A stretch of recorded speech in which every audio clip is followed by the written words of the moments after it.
a small house nestled behind a vibrant bougainvillea hedge, an old woman named Mrs. Eleanor lived a quiet and peaceful life.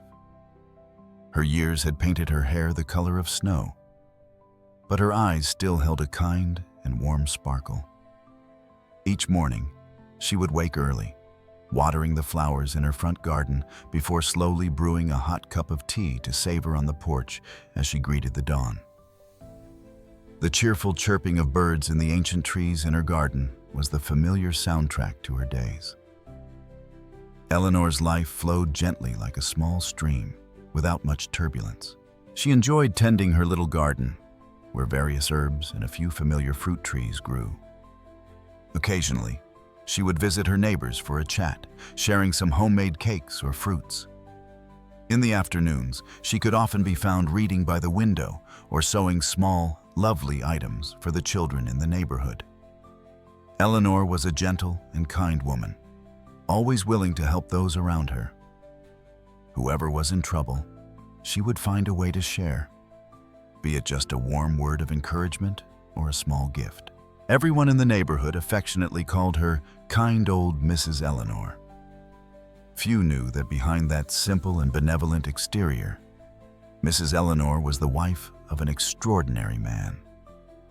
He, Mr. Arthur, had once been a valiant soldier, a brilliant commander known for his iron discipline and unwavering fighting spirit. Although he had been retired from the military for many years, those qualities were still evident in him. Mr. Arthur was a strong and decisive man, having experienced countless battles, carrying the heavy responsibility of commanding an entire army.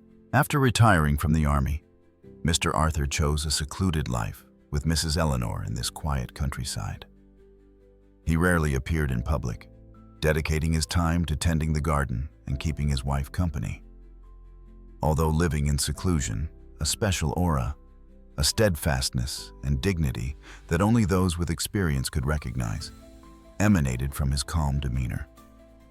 His calloused hands and the deep wrinkles on his face were the marks of a life of combat and years of rigorous military training. Inside the house, Mr. Arthur was a considerate and loving husband. He always cared for and looked after Mrs. Eleanor in every little way. Although he no longer wore his uniform, the discipline and orderliness were still maintained in his daily life. Everything in the house was neatly arranged. He would often wake up early to exercise before preparing breakfast for the two of them. In the afternoons, he enjoyed reading the newspaper or listening to the radio beside Mrs. Eleanor as she sewed. However, Mr. Arthur rarely spoke about his military past. It seemed to be a closed chapter in his life. Mrs. Eleanor knew he had gone through many hardships and dangers, but he did not want to bring those things up, perhaps so as not to worry her. Mrs. Eleanor also respected her husband's choice. She only needed to know that he was always by her side, protecting and loving her. The life of Mrs. Eleanor and Mr. Arthur went on peacefully and serenely. They found joy in the simple things, in the care and love they had for each other. The shadow of Mrs. Eleanor's strong and disciplined husband, though hidden in the guise of a gentleman, was always a solid pillar for her life. But they did not expect that this peace was about to be shattered by an unwanted event. The tranquility surrounding the small cottage where Mrs. Eleanor and Mr. Arthur resided remained undisturbed for a short while after the subtle observations of their lives. The rhythm of their days continued its gentle flow, marked by the soft rustling of leaves, the distant crow of a rooster, and the comforting aroma of freshly brewed coffee that wafted from their kitchen window each morning. However, unbeknownst to the elderly couple, a discordant note was about to intrude upon their peaceful existence. Across town, in a more bustling part of the community, where the sounds of youthful energy and casual indifference often mingled, resided a young couple who had developed a rather unsavory pastime. Their names were Brad and Jessica, two individuals in their early 20s whose lives seemed to revolve around a shared sense of entitlement and a peculiar enjoyment in making others feel uncomfortable. Brad, with his lean build and a perpetually smug expression, often exuded an air of bored superiority. Jessica, with her sharp features and an equally condescending gaze, seemed to find amusement in the misfortunes or perceived weaknesses of those around her. Their paths often crossed in the more public spaces of Havenwood, the local park, the bustling Saturday market, or the occasional community event. It was in these settings that their shared inclination towards petty cruelty often found an outlet. They seemed to derive a twisted sense of pleasure from singling out individuals they deemed to be somehow vulnerable or out of step with their own self-proclaimed social hierarchy. An awkward teenager struggling with groceries, an elderly gentleman with a hearing aid, misunderstanding a question, a newcomer to town looking slightly lost. All were potential targets for their subtle jabs, their condescending remarks, and their shared, knowing smirks. It was during one particularly sunny afternoon at the Havenwood Town Park, a place Mrs. Eleanor often visited to enjoy the vibrant flower beds and the gentle breeze, that Brad and Jessica first noticed the elderly woman. Mrs. Eleanor was sitting peacefully on a bench beneath the shade of an old oak tree, a well-worn book resting in her lap, her gaze drifting serenely across the children playing nearby. She exuded an aura of quiet contentment, seemingly oblivious to the casual bustle around her. Jessica murmured, a hint of amusement in her voice. "Look at that old lady. Looks like she's about ready to fall asleep right there on the bench." Brad followed her gaze, a dismissive smirk forming on his lips. Probably hasn't got anything better to do. Just wasting space. They continued walking, but their eyes kept flicking back towards Mrs. Eleanor. There was something about her quiet serenity, her apparent obliviousness to their subtle judgment, that seemed to pique their interest in a rather unpleasant way. She was an easy target, someone who appeared unlikely to offer any resistance or cause any kind of scene. A few days later, they encountered Mrs. Eleanor again at the Saturday morning market. The market square was bustling with activity, the air filled with the cheerful chatter of vendors and shoppers.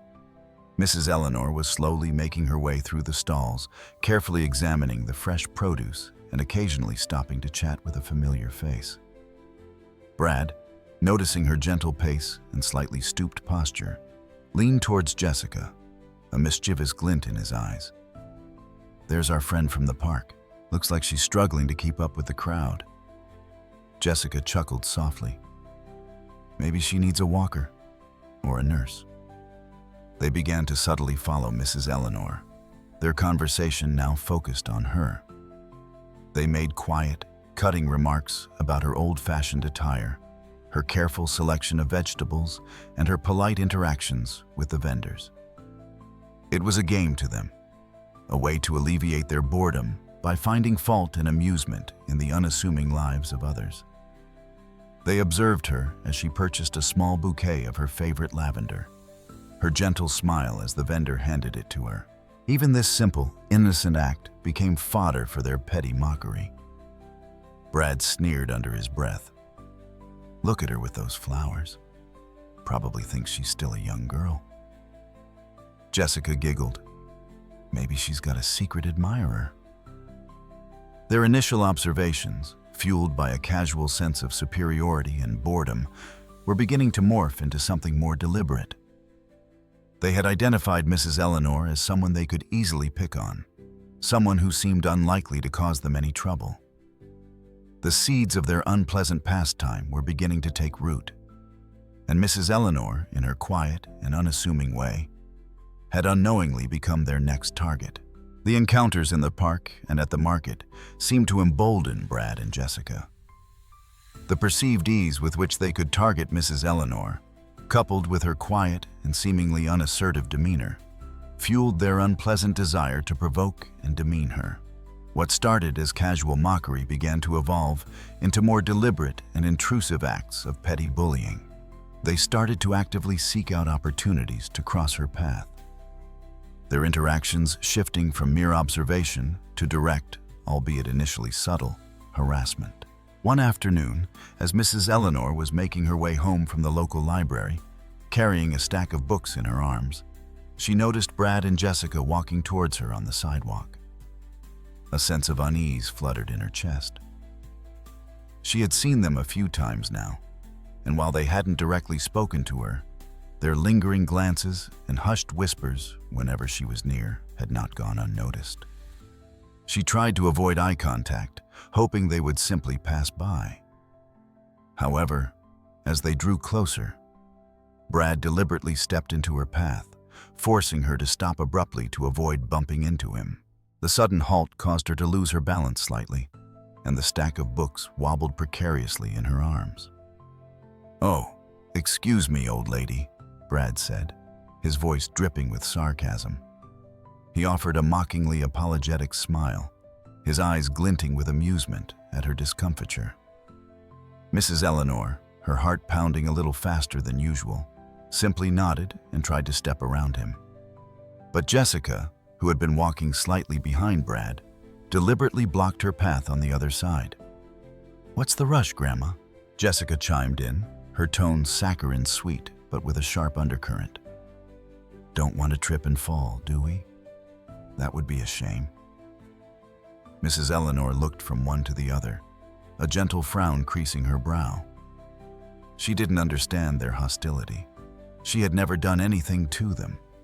She simply wanted to get home. "If you'll excuse me," Mrs. Eleanor said softly, her voice barely above a whisper. She made another attempt to move past them, but they remained stubbornly in her way, their eyes locked on her, enjoying her obvious discomfort. "What books you got there anyway?" Brad asked, reaching out a hand towards the top of the stack. "Fairy tales? Probably all you can handle these days." Mrs. Eleanor instinctively pulled the books closer to her chest, a protective gesture. They were her treasured companions, filled with stories and knowledge that had brought her comfort and joy for many years. She didn't want these young strangers touching them with their rude and disrespectful hands. "They're just some books I borrowed from the library," she replied, trying to keep her voice steady despite the tremor she felt inside. Jessica let out a theatrical sigh. "The library? How quaint. Don't you have the internet at your place?" She deliberately paused before the last word, as if unsure whether to call it a house or something less dignified. Mrs. Eleanor chose not to respond to the baiting remark. She simply wanted this unpleasant encounter to end. She tried to sidestep them again, moving slowly and carefully, hoping they would finally let her pass. But Brad wasn't finished. He leaned in closer, his voice dropping to a stage whisper that was still perfectly audible. "Heard you live with some old guy." "Your husband, is it? What's he like? As ancient as you?" The personal nature of the insult, the crude reference to Mr. Arthur, finally caused a flicker of something other than unease to show in Mrs. Eleanor's eyes. A brief flash of annoyance, a hint of the inner strength she usually kept carefully concealed, momentarily surfaced. But it was quickly replaced by her characteristic gentle forbearance. She would not sink to their level. She would not give them the satisfaction of seeing her truly upset. With a renewed effort, Mrs. Eleanor shifted the books in her arms and with a slow but firm movement, managed to step past Brad, creating a small space between them. She then carefully maneuvered around Jessica, keeping her gaze fixed straight ahead, determined not to engage with them any further. She could feel their eyes on her back as she walked away, could almost hear their muffled laughter. But she didn't turn around. She continued her slow but steady progress towards home. The weight of the books in her arms, a physical manifestation of the emotional burden of their petty cruelty. She knew this wouldn't be the last time they targeted her. Their behavior was escalating, and she had a sinking feeling that she would need to find a way to deal with them. For her own peace of mind and for the honor of the quiet, strong man who waited for her at home, unaware of the small battles she was silently fighting on the streets of Havenwood. Their taunts became more frequent and bolder. They would often call out to her from across the street, their voices echoing with childish mockery. "Hey, Grandma, need help crossing the road?" Brad would yell, while Jessica would giggle and add, Careful not to lose your dentures." These remarks, though seemingly light-hearted to them, chipped away at Mrs. Eleanor's quiet dignity. Sometimes they would deliberately walk behind her, mimicking her slightly slower pace and making exaggerated movements to imitate her posture. They would whisper loudly enough for her to hear, making unkind comments about her clothing or her hairstyle. Mrs. Eleanor would try to ignore them, focusing on her destination and repeating a silent mantra of peace and forgiveness. But the constant, low-level harassment began to wear on her. Even the simple pleasure of tending her garden was sometimes disrupted.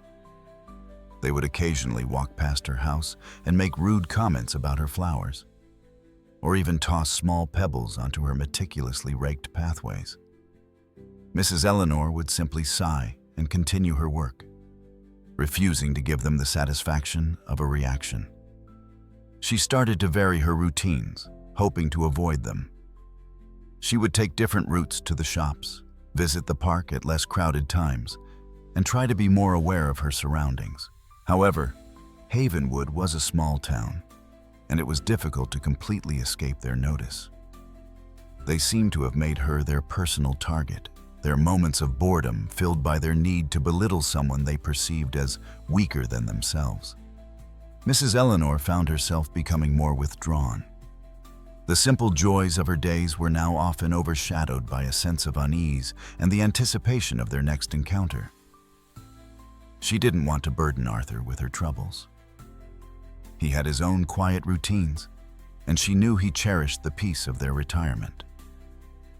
She also felt a sense of shame at being targeted, as if she had somehow invited this treatment.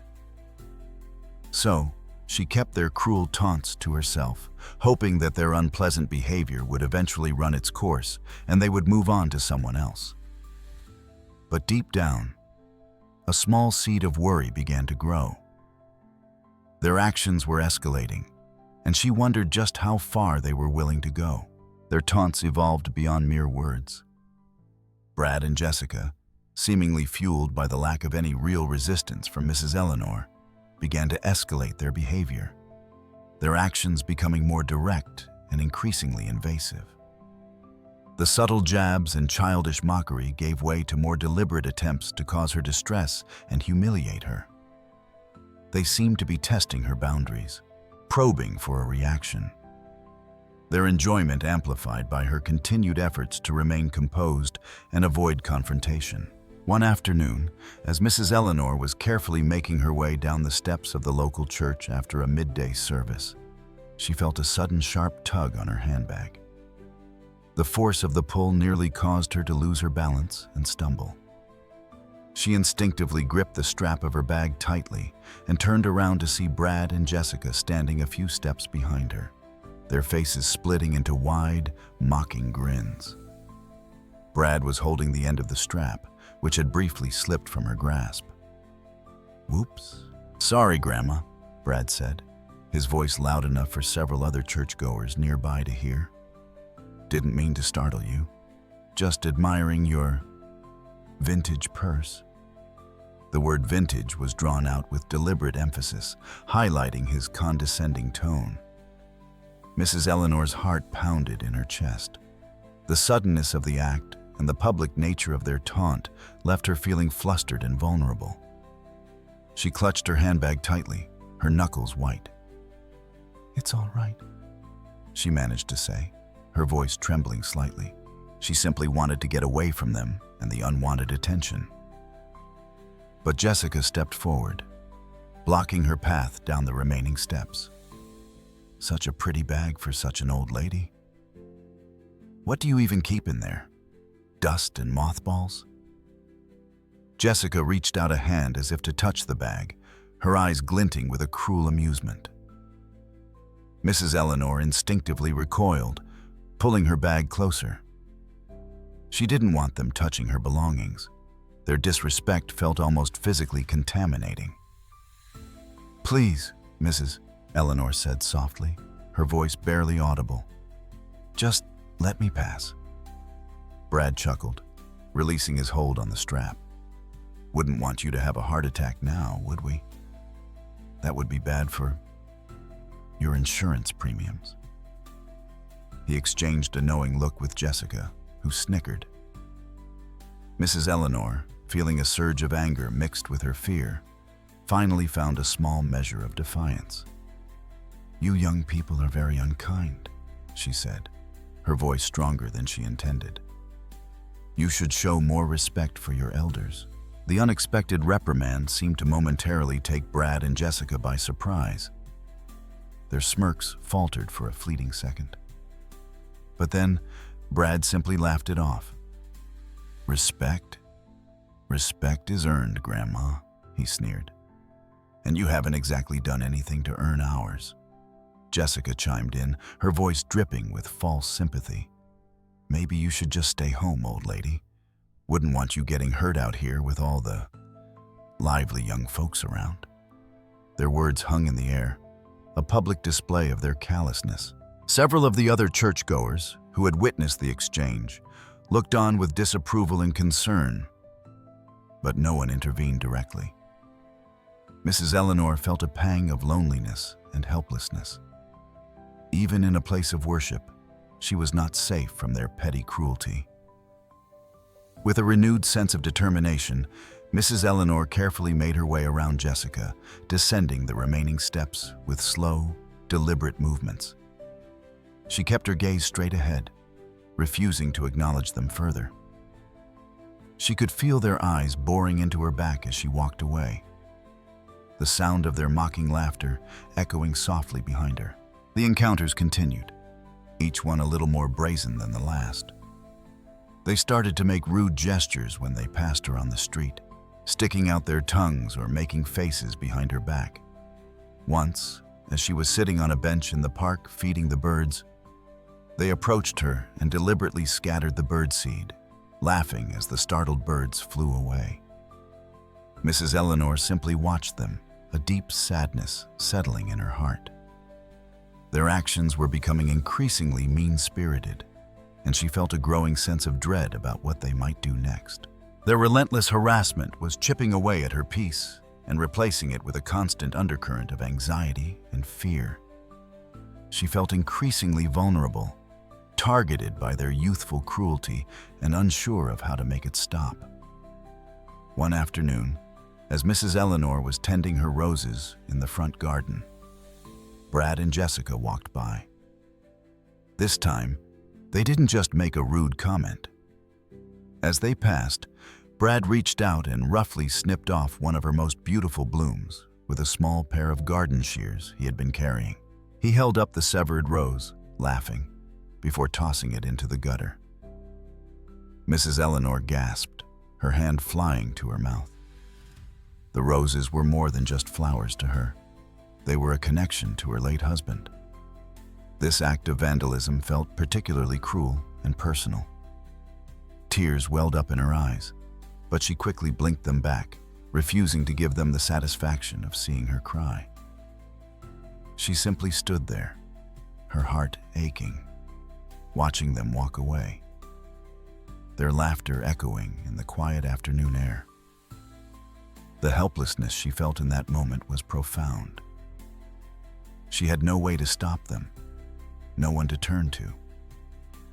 Their bullying was escalating, and she feared what their next act of cruelty might be. Their cumulative effect of Brad and Jessica's relentless harassment began to take a significant toll on Mrs. Eleanor. The quiet joy that had once characterized her days was increasingly replaced by a gnawing anxiety and a sense of pervasive vulnerability. The simple act of leaving her house now filled her with a sense of apprehension. The fear of encountering the young couple a constant shadow looming over her daily routines. Sleep offered little respite, as the unpleasant encounters often replayed in her mind, leaving her feeling drained and emotionally exhausted. One morning, after a particularly restless night, Mrs. Eleanor decided that she could no longer endure their cruelty in silence. A small spark of defiance, fueled by a growing sense of desperation, flickered within her. She resolved to speak up, to let them know that their behavior was unacceptable and that she would not continue to be their target without saying something. The opportunity arose a few days later when Mrs. Eleanor encountered Brad and Jessica near the post office. They were standing on the sidewalk, laughing loudly at something on Jessica's phone, their usual air of smug superiority firmly in place. Mrs. Eleanor took a deep breath, sighed to quell the tremor in her voice, and approached them with a determined, albeit hesitant, step. "Excuse me," Mrs. Eleanor said, her voice trembling slightly but still audible. Brad and Jessica stopped laughing and turned to look at her, their initial surprise quickly morphing into their usual expressions of amusement and disdain. Well, look who it is," Brad sneered, a mocking grin spreading across his face. "Grandma's finally got something to say." Jessica chuckled, her eyes glinting. "Let's hear it, old-timer. What pearls of wisdom do you have for us today?" Mrs. Eleanor ignored their taunts and focused on conveying her message. "I need to ask you both to please stop," she said, her voice gaining a little more strength. "Stop your unkind words and your actions towards me. I have done nothing to deserve this." Brad and Jessica exchanged a look of feigned shock, their eyes wide with exaggerated innocence. "Us? Unkind?" Brad scoffed. "We're just having a little fun, Grandma. Can't you take a joke?" "It doesn't feel like fun to me," Mrs. Eleanor replied, her voice firm despite the lump forming in her throat. "It feels hurtful and disrespectful. Please, just leave me alone." Jessica stepped closer, her gaze hardening slightly. "Why should we, old lady? You're an easy target. What are you going to do about it? Tell on us?" She let out a short, sharp laugh. Mrs. Eleanor looked around, hoping that someone might notice her distress and offer some assistance. Several people were walking by, but they seemed intent on their own errands, their eyes averted, unwilling to get involved in what appeared to be a personal confrontation. A wave of loneliness washed over her. Even in a public place, she felt utterly alone and unsupported. I just want you to stop," Mrs. Eleanor repeated, her voice now barely a whisper, the hope that had momentarily flickered within her beginning to fade. Brad leaned in closer, his voice dropping to a low, menacing tone. "Maybe you should be more careful about what you say to us, Grandma. You never know what might happen." The veiled threat sent a chill down Mrs. Eleanor's spine. She looked at their young, hard faces, devoid of any empathy or compassion, and a wave of despair washed over her.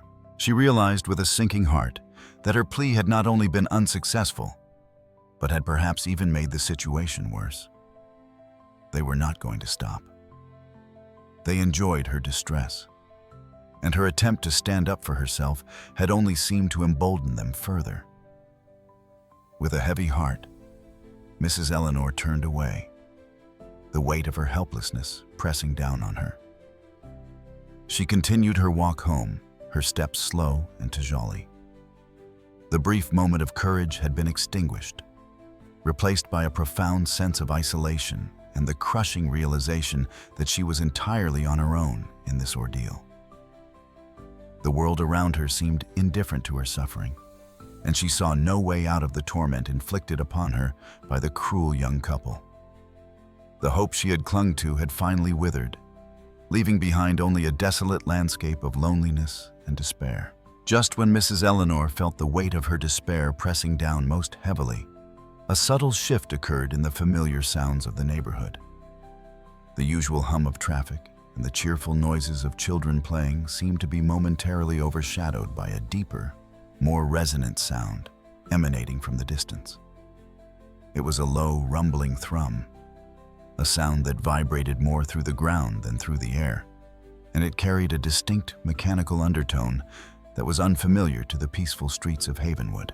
At first, it was barely perceptible, a faint murmur that could easily be mistaken for the distant rumble of a heavy truck on the main highway. But as the moments passed, the sound grew steadily louder, its distinct characteristics becoming more pronounced. It was the unmistakable growl of multiple engines, powerful and synchronized, accompanied by a rhythmic, almost percussive beat that suggested the purposeful movement of a large group. Brad and Jessica, who were still lingering near the post office, basking in their perceived victory over the old woman, also noticed the unusual sounds. They exchanged puzzled glances, their earlier smugness momentarily replaced by a flicker of curiosity. "What's that racket?" Brad muttered, tilting his head slightly as if trying to pinpoint the direction of the noise. "Sounds like some kind of construction equipment." Jessica shrugged, her attention still partly focused on a text message on her phone. "Probably just some road work. This town's always got something going on." However, the sound continued to intensify, its nature becoming increasingly clear. It wasn't the sporadic clatter of construction. It was the deep, steady drone of military-grade engines, the kind rarely heard outside of a military base or a televised news report. A sense of unease began to creep into their casual dismissal. Other residents of Havenwood, drawn by the unusual disturbance, started to emerge from their homes, their eyes scanning the streets, trying to locate the source of the growing commotion. Dogs barked excitedly, sensing the unfamiliar vibrations in the air. The peaceful afternoon was rapidly losing its tranquil character, replaced by an atmosphere of mounting curiosity and a hint of underlying apprehension. The rhythmic beat that accompanied the engine sounds also became more distinct. It wasn't the uneven cadence of typical footsteps. It was the unified, almost martial rhythm of many feet marching in unison. The sound was precise and unwavering, suggesting a highly disciplined and organized group moving with a clear objective. Mrs. Eleanor, who had almost reached her front door, paused, her hand still on the latch. She too had heard the approaching sounds, and a sense of bewilderment washed over her. She couldn't imagine what could be causing such an unusual disturbance in their quiet neighborhood. She looked down the street, her brow furrowed in concern, wondering if there had been some kind of accident or emergency. The low rumble intensified, and then, around the corner at the end of the street, the first of the vehicles appeared. It was an olive green Humvee, its sturdy frame and military-style tires instantly recognizable. It moved slowly but purposefully, followed closely by another, and then another. The sight of these military vehicles, so out of place in their peaceful suburban setting, sent a ripple of astonishment through the small group of residents who had gathered on their lawns. Behind the Humvees, the source of the rhythmic beat became apparent. A contingent of soldiers, dressed in full combat gear, marched in perfect unison, their boots hitting the pavement with a resounding cadence. They moved with a discipline and precision that spoke of rigorous training, their faces set with a focused determination that was both impressive and slightly intimidating. Brad and Jessica stared in stunned silence as the military procession made its way down their street. Their earlier bravado had completely evaporated, replaced by expressions of utter bewilderment and a growing sense of unease that bordered on fear. This was far beyond any roadwork or local event. This was something entirely unexpected and undeniably significant. They exchanged panicked glances, a silent question passing between them. What in the world was going on? The initial contingent of Humvees and marching soldiers was just the beginning. Behind them, the sheer scale of the arriving military force became increasingly apparent. A seemingly endless procession of olive green vehicles began to snake its way into Havenwood, transforming the familiar streets into something resembling a military staging area. Troop transports, their powerful engines rumbling, carried more soldiers, their faces set with a determined focus. Armored personnel carriers, their heavy treads leaving tracks on the quiet asphalt, followed with an imposing presence. Supply trucks, filled with various pieces of equipment, brought up the rear, indicating a deployment meant to be sustained. The soldiers moved with an almost unnerving precision and efficiency. They spread out quickly, securing intersections and establishing a perimeter around the area near the post office where Mrs. Eleanor had last been seen interacting with Brad and Jessica. Their movements were coordinated, each soldier seeming to know exactly where to go and what to do. There was no shouting or unnecessary noise, just the low murmur of commands and the purposeful clanking of equipment. The residents of Havenwood, who had initially emerged with curiosity, now watched in a stunned silence that bordered on awe and apprehension. The sight of so many heavily armed soldiers in their peaceful town was surreal, a stark contrast to the usual tranquility they had always known. Children clung to their parents, their eyes wide with a mixture of fear and fascination.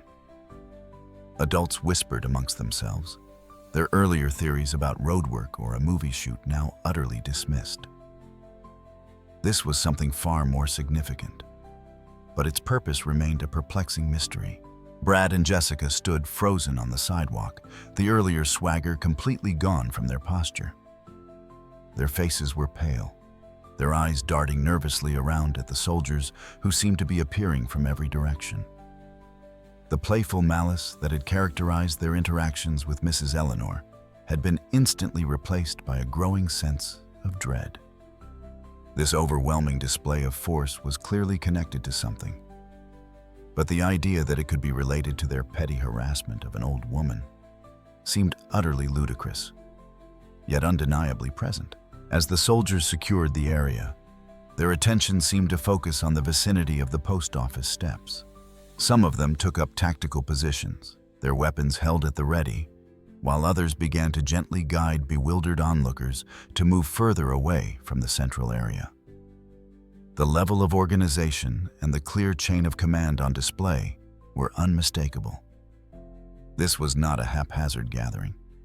This was a well-trained and highly disciplined military unit operating with a specific objective in mind.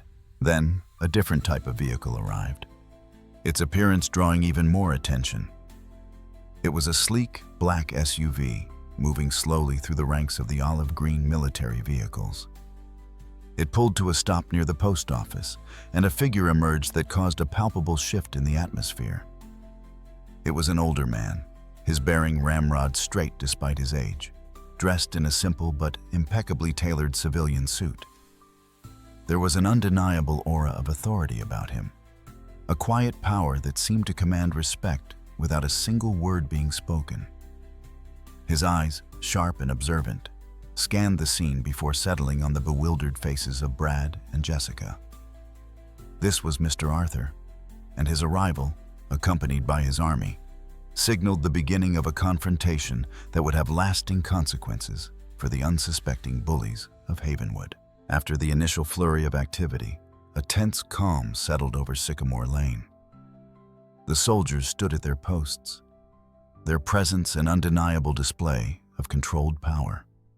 The residents of Havenwood remained behind their windows or cautiously peered from their doorways, a mixture of fear and fascination etched on their faces. The only sounds were the occasional rustling of leaves in the autumn breeze and the low hum of the military vehicles. Then, a hush fell over the scene. All eyes turned towards the lead Humvee parked in front of Mrs. Eleanor's house. The rear door opened slowly, and a figure emerged. It was a man, his bearing immediately commanding, his presence radiating an aura of quiet strength and authority that seemed to emanate from him in palpable waves. This was Mr. Arthur. He was dressed in simple, unassuming clothes, a plain dark sweater and comfortable trousers. But there was something about the way he carried himself, the erectness of his posture despite his age, the unwavering focus in his steely gaze, that hinted at a life lived with discipline and purpose. He moved with a deliberate, unhurried gait, his eyes scanning the scene with an intensity that missed nothing. He paused for a moment on the sidewalk, his gaze sweeping over the assembled troops, a subtle nod acknowledging their efficiency and readiness. Then, his attention turned towards his house, his eyes lingering on the small cottage with an expression of deep affection and concern. Finally, His gaze shifted to the two figures standing frozen near the post office, Brad and Jessica. The youthful arrogance that had characterized their earlier demeanor had completely vanished, replaced by expressions of utter terror and disbelief. They stood rigid, their faces pale, their eyes wide with a dawning comprehension of the gravity of the situation. The man who had just emerged from the military vehicle was clearly someone of immense importance, and the sheer scale of the military response was undoubtedly connected to him. Mr. Arthur began to walk slowly towards his house, his pace measured, his eyes never leaving Brad and Jessica. As he drew closer, the soldiers around them seemed to subtly shift their positions, a silent but unmistakable indication that the couple was now the focus of their attention. The air crackled with an unspoken tension, the weight of the situation pressing down on the quiet street. He reached Mrs. Eleanor, who had been watching his approach with a mixture of relief and trepidation. He placed a gentle hand on her arm, his touch conveying a silent reassurance. He looked at her, his eyes filled with a deep and protective love. "Are you all right, Eleanor?" His voice was calm, but there was an undercurrent of steel that those familiar with command would instantly recognize. Mrs. Eleanor managed a weak nod, her voice trembling slightly as she spoke. I'm all right, Arthur. Just a little shaken." Mr. Arthur's gaze returned to Brad and Jessica, his expression hardening. The warmth and tenderness he had shown towards his wife vanished, replaced by a cold, almost glacial intensity. He looked at them, not with rage or fury, but with a quiet, assessing gaze that seemed to penetrate their very souls. In his eyes, they were no longer just a couple of thoughtless youths. They were a problem to be addressed, a disruption to the peace he cherished. The leader had arrived, and his attention was now firmly fixed on the source of his wife's distress. Mr. Arthur gently guided Mrs. Eleanor back towards their front porch, his arm a steady and reassuring presence around her shoulders. His movements were calm and deliberate, devoid of any frantic energy, yet they conveyed a deep sense of protectiveness and care. He helped her to sit down on the old wooden swing, his gaze lingering on her face, searching for any signs of lasting harm or distress. "Eleanor, are you truly all right?" he asked again, his voice softer this time, the earlier steel replaced by a note of tender concern. Mrs. Eleanor reached out and took his hand, her frail fingers clasping his much larger and calloused one. "I'm fine, Arthur," she reassured him, a weak but genuine smile gracing her lips. "Just a little surprised?" Mr. Arthur nodded slowly, his eyes still conveying a depth of emotion that spoke volumes about their years together. He remained silent for a moment, his attention seemingly focused on his wife. But Brad and Jessica could feel his presence like a physical weight pressing down on them. They shifted uncomfortably, their initial terror slowly morphing into a desperate plea for the ground to swallow them whole. Then, with a slow, deliberate turn, Mr. Arthur faced them. He didn't raise his voice, didn't issue any dramatic threats. He simply looked at them, his eyes, clear and piercing, conveying a level of cold authority that was far more intimidating than any shouting could have been. His gaze lingered on each of them in turn, assessing, evaluating, as if they were specimens under a microscope. The silence that followed was heavy and absolute, broken only by the distant chirping of birds and the almost imperceptible rustling of the soldiers in their positions. For Brad and Jessica, it felt like an eternity. They stood frozen, their breath catching in their throats, unable to look away from the intense scrutiny of this quiet, unassuming man who now held their fate in his hands. Finally, Mr. Arthur spoke. His voice was calm, level, almost conversational. Yet every word carried a weight of command that resonated through the still air. "What seems to be the problem here?" he asked, his gaze unwavering. His tone was devoid of any overt emotion, but there was an implicit demand for an honest and immediate explanation. Brad and Jessica stammered, their words tumbling over each other in their haste to explain, or rather, to excuse, their behavior. "Sir, we were just joking," Brad managed to choke out, his voice trembling uncontrollably. "It was just a bit of fun. We didn't mean any harm." Jessica quickly echoed his words, her voice equally shaky. "Yes, sir. It was just a misunderstanding. We didn't realize." Mr. Arthur listened to their pathetic attempts at justification without any change in his expression.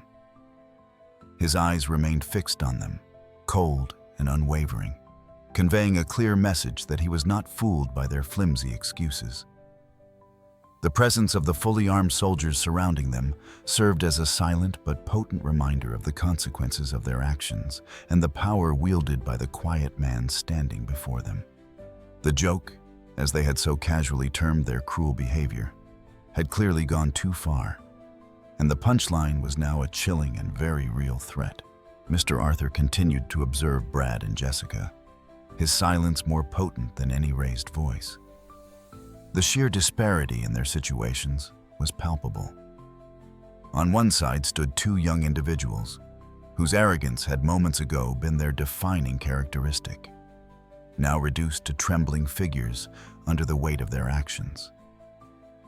On the other stood a man who clearly commanded immense respect and authority, not just evidenced by his own bearing, but amplified by the presence of an entire armed detachment at his silent beck and call. The power dynamic was not merely tilted, it had been completely and utterly inverted. Brad and Jessica's eyes darted nervously, taking in the rows of soldiers who stood silently watching them, their expressions unreadable behind their helmets and face paint. The rifles they carried seemed to underscore the futility of any resistance or defiance.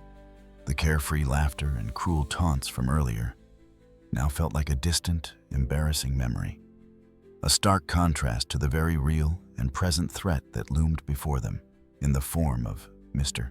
Arthur and his unexpected entourage. The realization of their monumental misjudgment began to sink in. They had targeted an elderly woman, assuming her to be weak and defenseless. They had mocked her, harassed her, and derived pleasure from her discomfort. Little did they know that the quiet, unassuming woman was connected to a force they could never have imagined. The man standing before them was not just an old man. He was a leader, a commander, someone who could bring the full might of the military to bear with a single phone call. The casual cruelty they had so readily dispensed had now come back to confront them in a way that was both terrifying and utterly humiliating. Jessica finally found her voice, a choked whisper filled with a desperate plea. "Sir, please, we really didn't mean any serious harm. We were just being stupid, young and stupid. We'll leave her alone, we promise. We'll never bother her again. Just, please, don't do anything drastic." Brad nodded vigorously, his eyes wide with fear, unable to articulate any coherent words. He simply echoed Jessica's sentiments with a series of frantic nods and pleading glances towards Mr. Arthur. Mr. Arthur listened patiently, his expression remaining impassive. There was no hint of anger or satisfaction in his demeanor, only a calm, almost clinical assessment of the situation. When they had finished their stammered apologies, he finally spoke, his voice still measured and devoid of any heightened emotion. "Stupidity is no excuse for cruelty," he stated simply, his words carrying a weight that belied their quiet delivery. "And targeting someone you perceive as vulnerable for your own amusement speaks volumes about your character." He paused, his gaze sweeping over them once more, taking in their fear and their desperate attempts at remorse. The imbalance of power was so extreme that there was no need for him to raise his voice or make any overt threats. The presence of the soldiers, their unwavering attention fixed on the couple, served as a far more effective deterrent than any verbal reprimand. The unequal confrontation had reached its peak. The once arrogant bullies now completely at the mercy of the quiet, dignified man they had chosen to torment. Mr. Arthur took a slow, deliberate step closer to Brad and Jessica. The quiet click of his shoes on the pavement, the only sound breaking the heavy silence.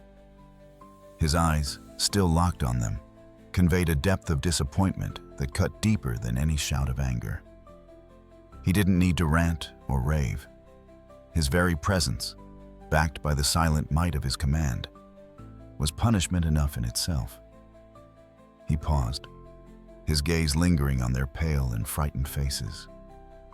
The arrogance that had so defined them just moments ago had completely dissolved, leaving behind only a raw, naked fear.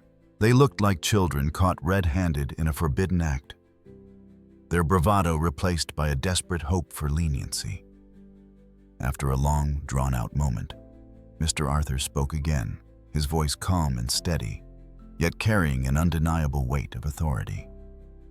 "You have both demonstrated a profound lack of empathy and a disturbing inclination towards cruelty," he said, his words precise and measured. "Targeting someone weaker than yourselves for your own amusement is not only reprehensible, it reveals a fundamental flaw in your character." He gestured subtly with his head towards the soldiers standing nearby. "My people are trained to protect the innocent and uphold a certain standard of conduct. What I have witnessed here today is a direct violation of those principles, albeit directed towards a civilian. However, the spirit of respect and decency should extend to all members of our community, regardless of their age or perceived vulnerability." He paused, allowing his words to sink in. Brad and Jessica remained silent, their eyes fixed on him, their bodies trembling slightly. They knew they were facing consequences far beyond a simple scolding. The presence of the army was a stark reminder of the seriousness of their transgression. Mr. Arthur continued, his voice still calm, but now carrying a note of firm resolution. "I believe a lesson needs to be learned here today. A lesson about respect, about empathy, and about the consequences of one's actions. While I could involve the local authorities, and perhaps I should, I believe a more direct approach might be more impactful in this particular instance." He turned slightly towards a nearby officer, a young captain who stood at attention. "Captain Miller, if you would." The captain stepped forward promptly. "Yes, sir." Mr. Arthur addressed Brad and Jessica again, his gaze unwavering. "You will both accompany Captain Miller and his detail. You will spend the next few hours assisting with some duties at the nearby military installation. Consider it a period of reflection on your behavior and an opportunity to perhaps learn a little about discipline and respect for others. Captain Miller will ensure you are kept busy." Brad and Jessica stared at him, their fear warring with a flicker of disbelief. They had expected yelling, perhaps even a threat of legal action. This was unexpected. The thought of being taken to a military base by armed soldiers was both terrifying and strangely surreal. Without waiting for their response, Captain Miller stepped forward, his expression professional and his tone direct. "Mr. Bradford, Ms. Thompson, please come with me." Two soldiers stepped forward and stood on either side of Brad and Jessica, their presence polite but firm. The couple, their faces pale and etched with a mixture of fear and apprehension, had no choice but to comply.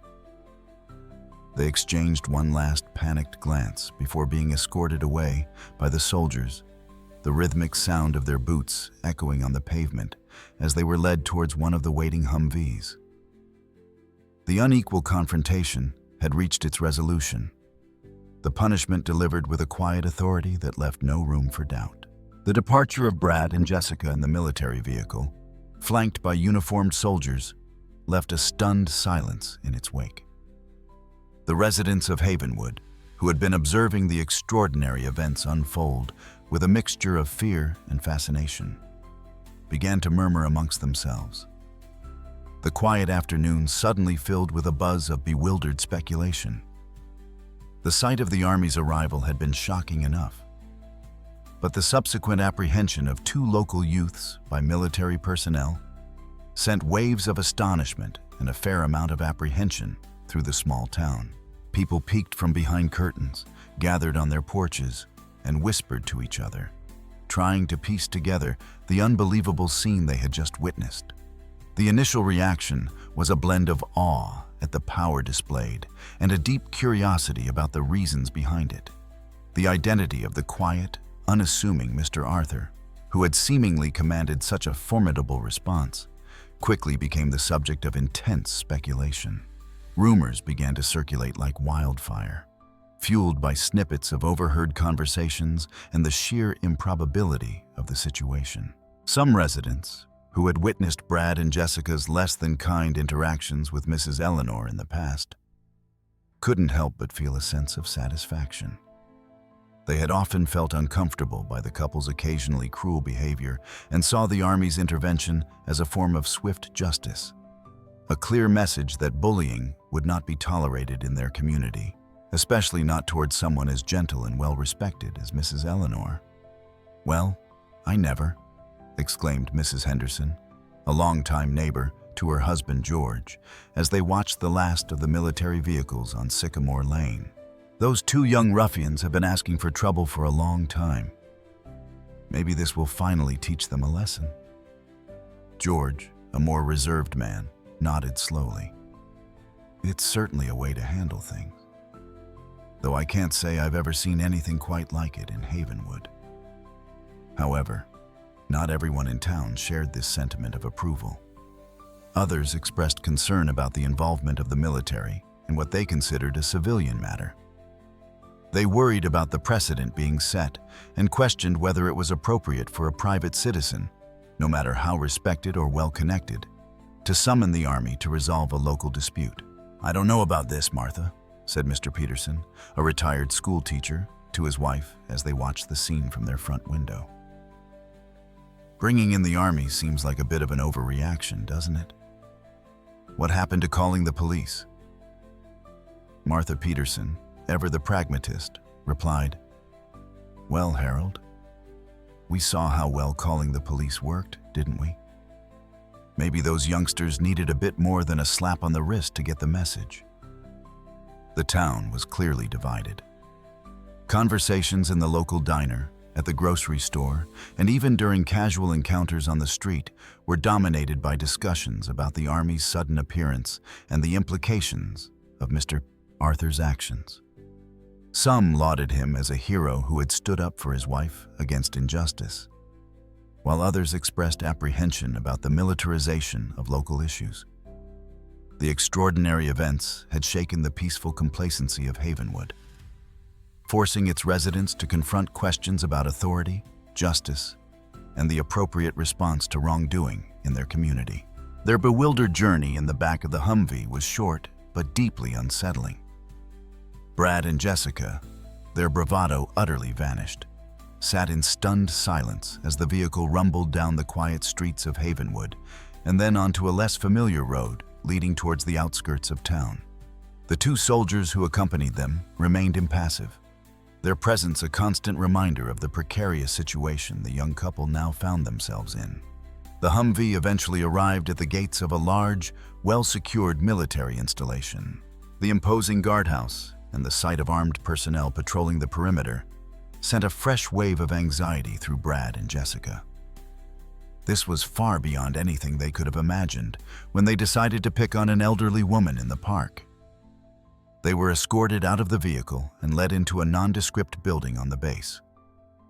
The interior was functional and Spartan, a stark contrast to the familiar comforts of their own lives. They were taken to a small, plain room with a couple of chairs and instructed to wait. The silence in the room was heavy, punctuated only by the distant sounds of military exercises and the nervous shuffling of their own feet. After what felt like an eternity, Captain Miller entered the room. His expression was professional, but gave little away about what was to come. He addressed Brad and Jessica directly, his voice calm but firm. "Mr. Bradford, Ms. Thompson, Sergeant Major Arthur has given careful consideration to the events that transpired earlier today. While he has the authority to pursue this matter through various channels, he has decided to take a different approach. Brad and Jessica exchanged nervous glances, unsure of what this meant. The term Sergeant Major Arthur resonated with an unexpected weight, underscoring the significance of the man they had so foolishly antagonized. Captain Miller continued. The Sergeant Major believes that a more experiential lesson is in order. For the next several hours, you will be assisting with some tasks here on the base. These tasks are designed to instill a sense of discipline, teamwork, and respect for hard work. Qualities that Sergeant Major Arthur believes you both would benefit from cultivating. He then outlined their assigned duties, which involved various menial tasks around the base, including cleaning and organizing supplies. The work was far from glamorous and required a level of physical exertion they were not accustomed to. Under the watchful eyes of assigned personnel, Brad and Jessica spent the remainder of the afternoon performing these tasks, their initial fears slowly giving way to a weary resignation. There were no shouts or overt punishments, but the environment itself served as a powerful deterrent. The constant presence of disciplined soldiers, the structured routines, and the emphasis on order and respect were a stark contrast to their own often carefree and entitled existence. They were outsiders in this world, acutely aware of their transgression and the immense power wielded by the man who had orchestrated this unusual form of retribution. As the afternoon drew to a close and they had completed their assigned tasks, Captain Miller returned. His demeanor was still professional, but there was a hint of something else in his eyes, perhaps a touch of satisfaction that a lesson had been learned. Sergeant Major Arthur hopes that this experience has given you both some food for thought regarding your behavior, Captain Miller said. He trusts that you will treat all members of this community with the respect and decency they deserve in the future. You are free to go. Brad and Jessica, tired, humbled, and perhaps a little wiser, were escorted back to the entrance of the base. As they walked away, the imposing gates closing behind them, they couldn't shake the feeling that they had just received a very significant and unforgettable lesson. One delivered not with anger or threats, but with the quiet authority of a man who commanded respect and wielded power in ways they had never imagined. The immediate aftermath of the military's unexpected intervention left an indelible mark on the small town of Havenwood. The sight of armed soldiers on their normally quiet streets was something the residents would not soon forget. The story of the elderly Mrs. Eleanor and her seemingly ordinary husband, who possessed the power to summon the army, quickly became local lore, whispered in hushed tones over coffee cups and shared in awestruck retellings. The attitude towards Mrs. Eleanor in the town underwent a noticeable shift. While she had always been regarded with affection and kindness, there was now an added layer of respect, almost reverence. People saw her not just as the gentle old woman next door, but as someone connected to a formidable force, a woman whose quiet dignity masked a deeper, more powerful reality. Neighbors offered her more help with her gardening, brought over extra baked goods, and generally went out of their way to ensure her comfort and well-being. Their actions tinged with a newfound awareness of her standing. Mr. Arthur, while still maintaining his preference for a quiet and secluded life, also experienced a change in how he was perceived. The unassuming elderly gentleman who tended his roses was now viewed with a mixture of awe and a healthy dose of caution. People greeted him with more deference, their casual waves replaced by respectful nods. There was an unspoken understanding that he was not someone to be trifled with, a man whose quiet strength held immense power. As for Brad and Jessica, their unexpected encounter with the long arm of Mr. Arthur's influence served as a brutal and unforgettable lesson. The few hours they spent performing menial tasks under the watchful eyes of military personnel had a profound impact on their entitled worldview. The stark discipline and unwavering focus of the soldiers forced them to confront their own lack of respect for others and the consequences of their cruel actions. Upon their return to Havenwood, they were met with a mixture of curiosity and disapproval from the townsfolk. The story of their military escort had spread rapidly, and they found themselves the subject of much scrutiny and gossip. The smug superiority that had once defined them was replaced by a noticeable humility, almost shame. They avoided Mrs. Eleanor, their paths never crossing again, and their interactions with others in the town became more subdued and respectful. The incident had effectively stripped them of their arrogance, leaving them with a stark understanding of the impact their bullying had and the potential consequences of their future behavior. Havenwood gradually settled back into its familiar rhythm, the military presence becoming a memory, albeit a vivid one. Yet, the town carried a subtle but significant shift in its collective consciousness. There was a renewed emphasis on treating everyone with kindness and respect, regardless of their age or perceived status. The story of Mrs. Eleanor and Mr. Arthur served as a powerful reminder that appearances can be deceiving, and that quiet strength can often hold the most formidable power. The peace of Havenwood had been momentarily disrupted, but in its restoration, it carried a deeper understanding of community, respect, and the unexpected ways justice can sometimes be served. Life in the quiet corners of Havenwood eventually settled back into a familiar rhythm, the extraordinary events of that autumn afternoon fading into local memory. A tale occasionally recounted, but less frequently discussed with each passing season.